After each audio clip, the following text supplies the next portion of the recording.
This is the story from the year 1324, when a king from Mali in Africa set out on the Hajj pilgrimage to Mecca. However, this was no ordinary Hajj journey. Accompanying the king were 60,000 soldiers and civilians, 12,000 slaves, 500 of whom carried 3 kilograms of gold each, along with 100 camels and horses, each camel loaded with 136 kilograms of gold. Furthermore, the king, who rode a horse, had 500 soldiers walking ahead of him, each holding a gold rod in their hands. In total, he carried 18 tons of gold with him. During the journey, after crossing the vast desert, they reached the city of Cairo in Egypt, where they set up camp near the pyramids and rested for 3 days. In those 3 days, they distributed so much gold among the poor that the value of gold in Egypt plummeted, causing a severe economic collapse that took 10 years to recover from. After this incident, news of the king spread rapidly across the world. Stories of a ruler with immeasurable wealth, so vast it seemed endless. By the time he completed his Hajj pilgrimage and began his return, his legend had spread worldwide.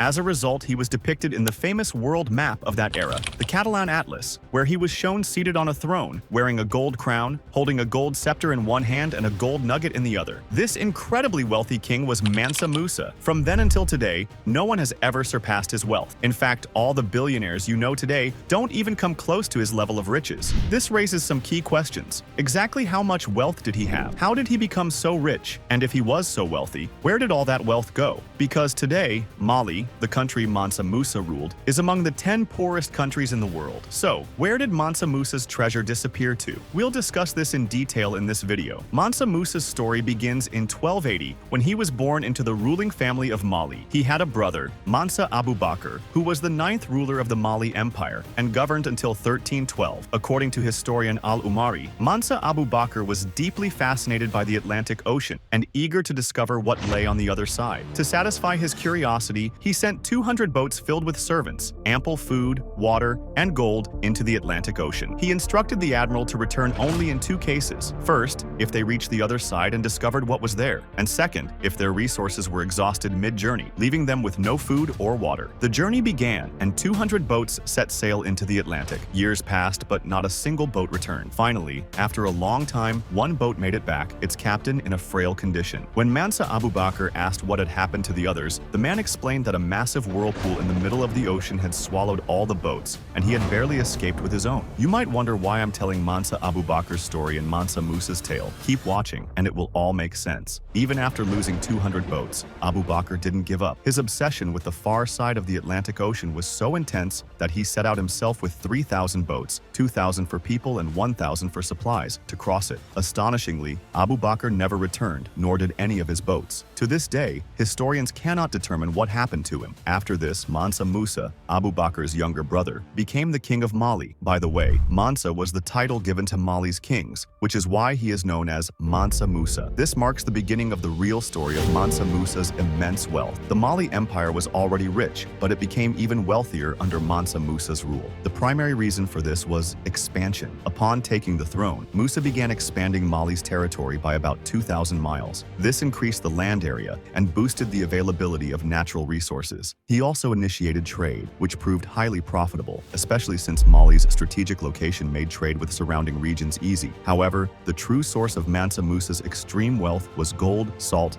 and elephant ivory, specifically the trade of elephant tusks. In ancient times, Mali was considered a hub of natural resources. It had so much gold that nearly half of the world's gold supply at the time came from just 3 of Mali's gold mines, allowing Mansa Musa to amass tremendous wealth. But as I mentioned, salt also played a significant role in making him rich. How? In earlier times, salt was used as a preservative. Unlike today, when we have refrigerators to store food, people back then relied on salt to keep their food from spoiling. Salt was in high demand everywhere and was almost as valuable as gold. Mali had abundant salt reserves, which other empires traded for extensively.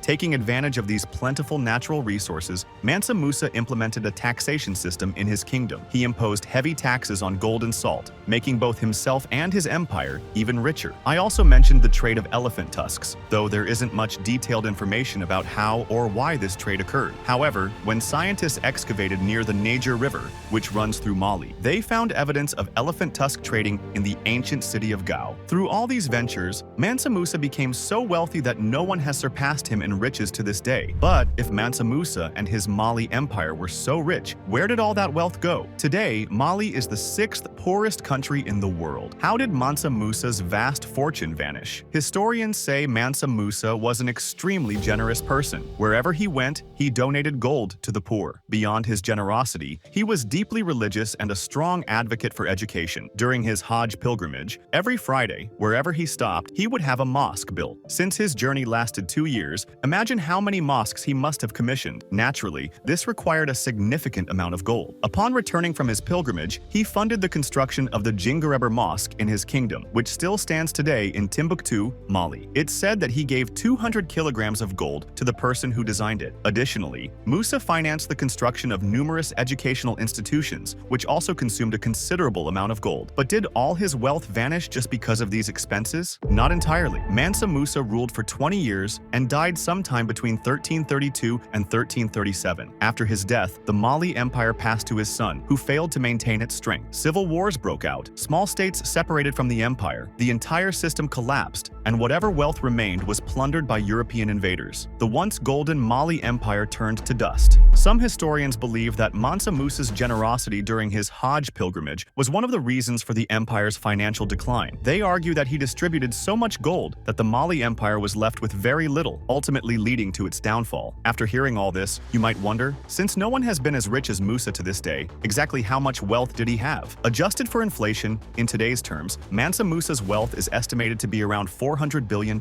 Some historians say Mansa Musa's fortune was so vast that it defies description, exceeding anything imaginable. This was the story of the richest person in history. Let me know in the comments how you liked the video, and I'll see you in the next one. Bye!